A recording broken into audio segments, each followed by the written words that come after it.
Bonjour à tous, nouvelle vidéo aujourd'hui sur la séduction des étrangères et plus particulièrement les italiennes parce que j'ai beaucoup voyagé sur cette année 2021 en Italie et c'est quelque chose que j'ai pu mettre plus en application.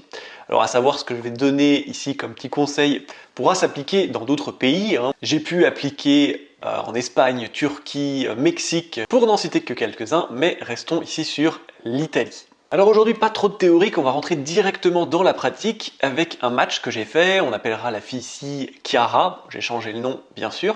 Elle est italienne, je n'ai que 5 mots en tout et pour tout dans mon vocabulaire italien, mais l'anglais est là pour dépanner et on va analyser ensemble ma discussion avec elle et je vous fais la traduction en simultané. Pour commencer, il faut savoir que dans sa description, elle expliquait qu'elle adorait la série Scrubs.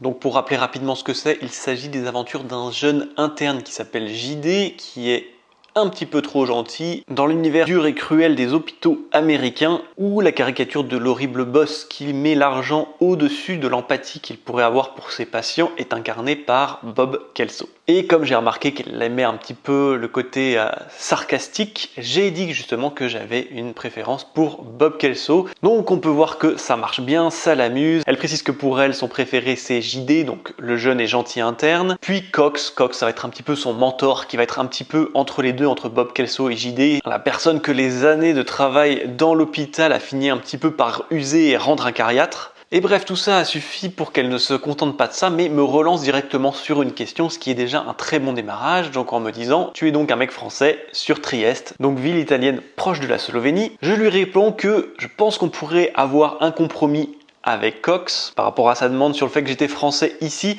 Je lui réponds « Esatto », donc exact en italien, l'un des rares mots que je connaisse. Et là, on va commencer à voir les petites astuces que tu vas pouvoir utiliser et qui fonctionnent un petit peu à toutes les sauces. Alors je lui demande du coup, you know French or more Google Translate. Là, est-ce que tu connais plus le français ou Google Traduction?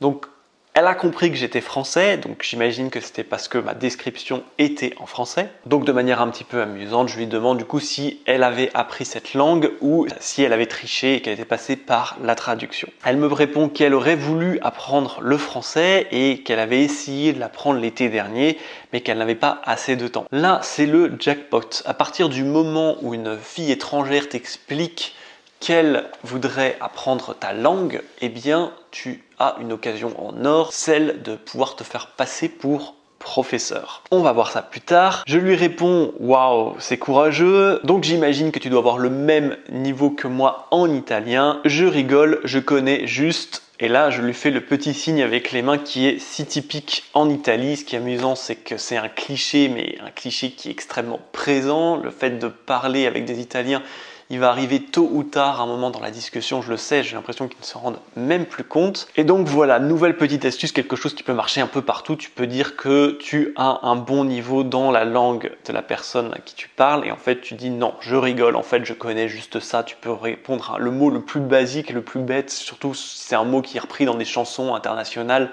que tout le monde connaît. Où là justement j'ai réduit ça au fait juste du petit signe avec la main. On voit que ça marche très bien, je gagne déjà 2 cœurs. Et là je joue un bon coup, c'est celui de répondre à son problème. Elle veut apprendre le français en me désignant comme la solution, mais indirectement. Je lui dis ah bah du coup la solution ça serait de sortir avec des Français, mais sans me proposer immédiatement. Là elle commence à faire le petit smiley qui pleure. Donc je la rassure en lui disant que j'ai appris qu'il y avait des Français sur Trieste avec un petit smiley qui indique que c'est un secret, puis je précise en tout cas au moins un. Donc là elle me répond toi, et là je lui réponds bien deviné, bravo avec un petit gif pour ajouter un petit côté totalement surjoué qui va tourner ça de manière un petit peu humoristique. Ça l'amuse, ha ha ha. Là elle me dit merci, elle a écrit un autre mot, je ne comprenais pas, je pense que c'est une faute de frappe. Mais bon, il ne faut pas s'arrêter à ça, donc là je lui commence à lui demander mais alors du coup quand est-ce que tu veux commencer les cours? Et c'est là que je t'explique que tu peux t'improviser professeur dans ta langue et plutôt que de demander ça un peu de manière sérieuse, oh bah, si tu veux je peux t'apprendre, je peux t'aider, et là c'est, bah alors du coup, quand est-ce que tu veux commencer les cours? Je rentre directement dans le vif, et là elle me dit, mais de français du coup? Là la question avait une réponse un peu évidente, je voulais pas me contenter d'un oui, je relance sur une petite vanne, oui je me débrouille mieux en français qu'en chinois. Et là elle me dit, bien sûr, là je rajoute donc un petit mème avec Dexter qui est Omelette du fromage. Alors je sais pas si tu connaissais ce dessin animé, mais il y a eu un épisode où il apprenait le français et son français se résumait à Omelette du fromage, donc il ne veut déjà pas dire grand chose, avec des mots français mais mal construits, et c'est devenu un mème, une sorte de blague un peu générale sur internet pour tous les étrangers qui veulent donner l'impression qu'ils savent parler français avec ces 3 mots. Donc là, elle rigole à nouveau, elle me précise qu'elle connaît la bonne prononciation, là c'est moi qui rigole, et je lui demande, bah prouve-le.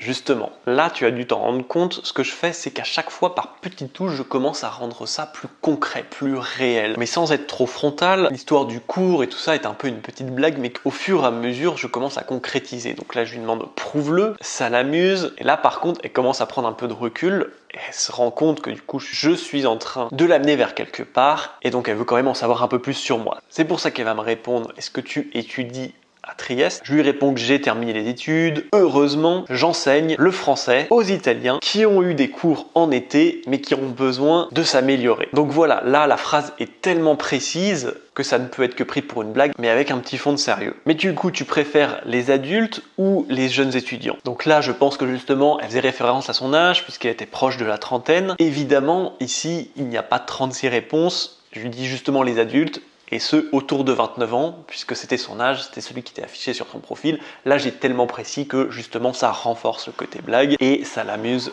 de nouveau. Voilà, j'ai malheureusement pas pu continuer la discussion parce que j'étais pris avec une autre fille. Là, l'histoire est bien plus importante et plus dense, quelque chose que je consacrerai à une formation. Mais comme tu as pu le voir, il y a pas mal de cœurs qui ont été mis, il y a de la réponse rapide. Voilà, c'était extrêmement bien parti. Et si je refais un petit tour à Trieste, ville que je te conseille, qui est superbe et pas très chère, et bien avec un petit message d'excuse drôle et bien tourné, je pourrais facilement reprendre la discussion. Alors maintenant, petit point bonus pour ceux qui ont trouvé ça intéressant mais qui ne se débrouillent vraiment pas du tout en anglais, il y a une petite option pour les italiennes qui savent quand même parler français. Je vous montre directement en exemple avec une autre fille qu'on appellera cette fois-ci Margherita. Donc ici, on a un très bon combo avec bretonne milanaise. Donc c'est une franco-italienne qui parle donc le français et l'italien, qui va nous donner un très bon point d'entrée. Je commence la conversation par ciao, come stai, qui veut dire salut, comment ça va.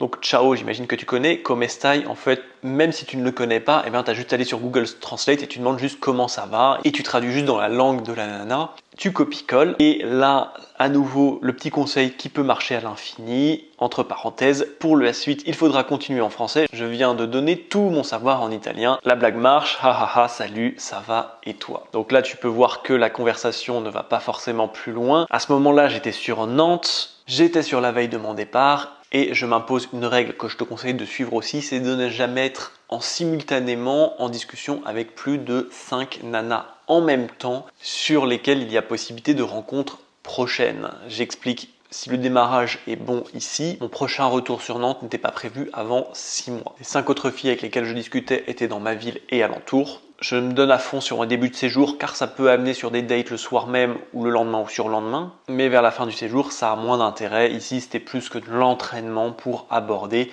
quelque chose que je te conseille toujours car la pratique répétée amène les progrès. Voilà, j'espère que ça t'aura été utile. À nouveau, je tiens à rappeler que si tu souhaites obtenir plus de matchs sur Tinder, si tu souhaites avoir des réponses plus rapides et qui ne tombent pas une fois toutes les semaines, si tu souhaites enfin avoir des dates de rendez-vous où la nana va se bouger et ne va pas te reporter ce rendez-vous semaine après semaine au point d'oublier complètement qui tu es, si tu veux savoir quoi raconter lors des dates pour être plus facilement dans la sex zone et pas dans la friend zone. Et enfin, si tu veux savoir comment passer à l'action une fois que toutes les 4 premières étapes ont été passées, eh bien je t'invite à prendre un rendez-vous avec moi sur le lien que tu trouveras dans la description. Quant à moi, je te remercie pour ton attention et à bientôt pour une prochaine vidéo. Ciao!